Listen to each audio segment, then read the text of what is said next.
Well, hello everyone, and welcome to Almost There, a Twisted Tale novel reading here on Disney Magic Zach. We are on episode 21, chapter 20.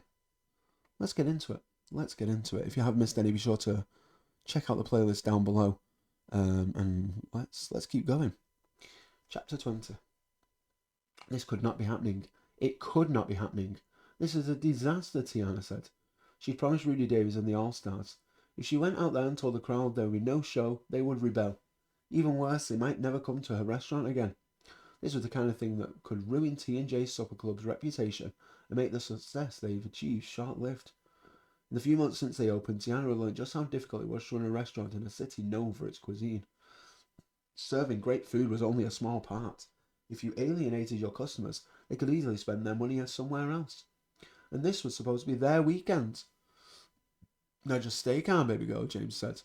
He put an arm around her shoulders and gave her a gentle squeeze.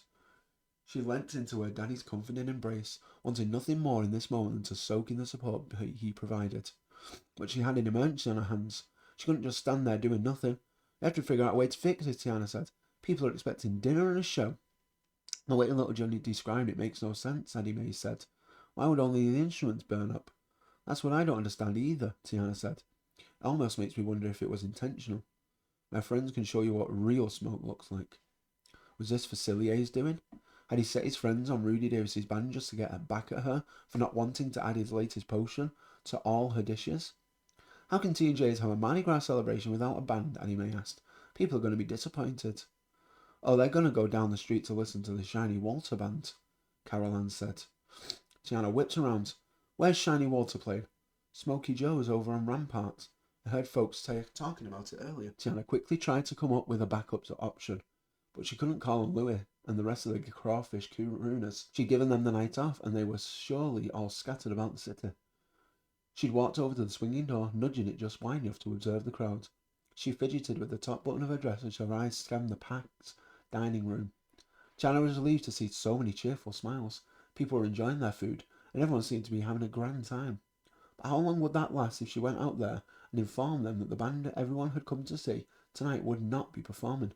That no band would be performing? Trepidation tiptoed up and down her spine. The feeling of dread escalated as each second passed. As she looked over the crowd, she caught sight of Charlotte's blonde curls at her favourite table near the stage.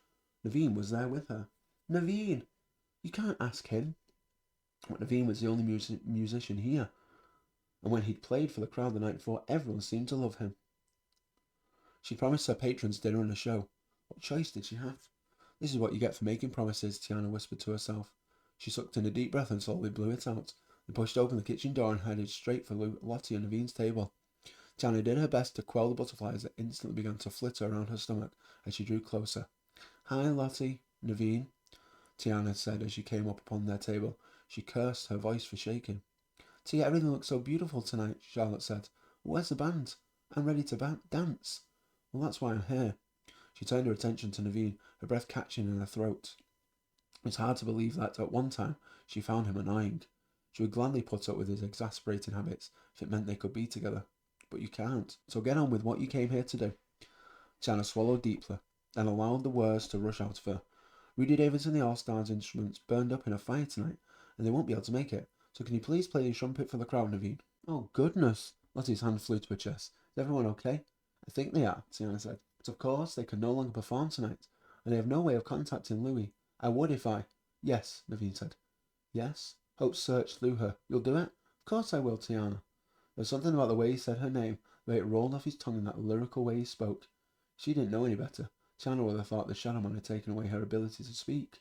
She was transfixed by the subtle hint of longing in Naveen's hazel-coloured eyes.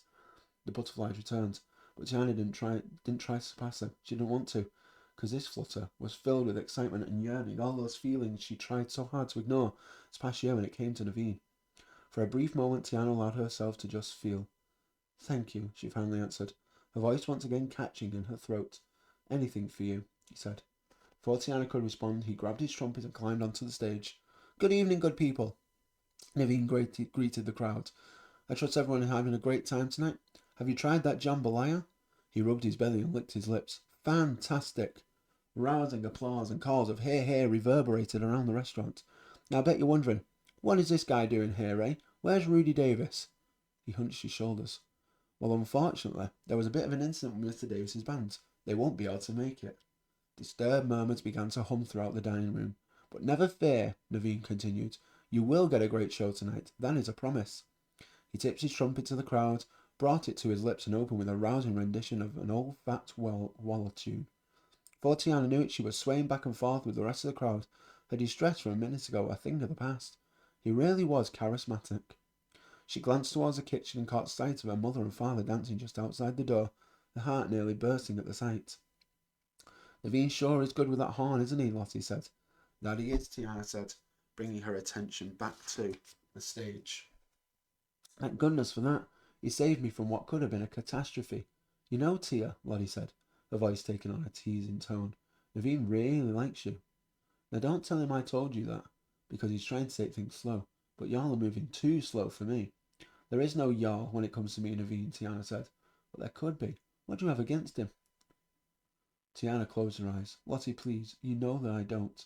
Don't have time for romance, Lottie sing-songed. Yeah, I know. I'm not saying you have to marry the man, Tia. You can spare an hour for coffee, can't you? I think it would do you some good. Tiana watched as he belted out a slow ballad on the trumpet.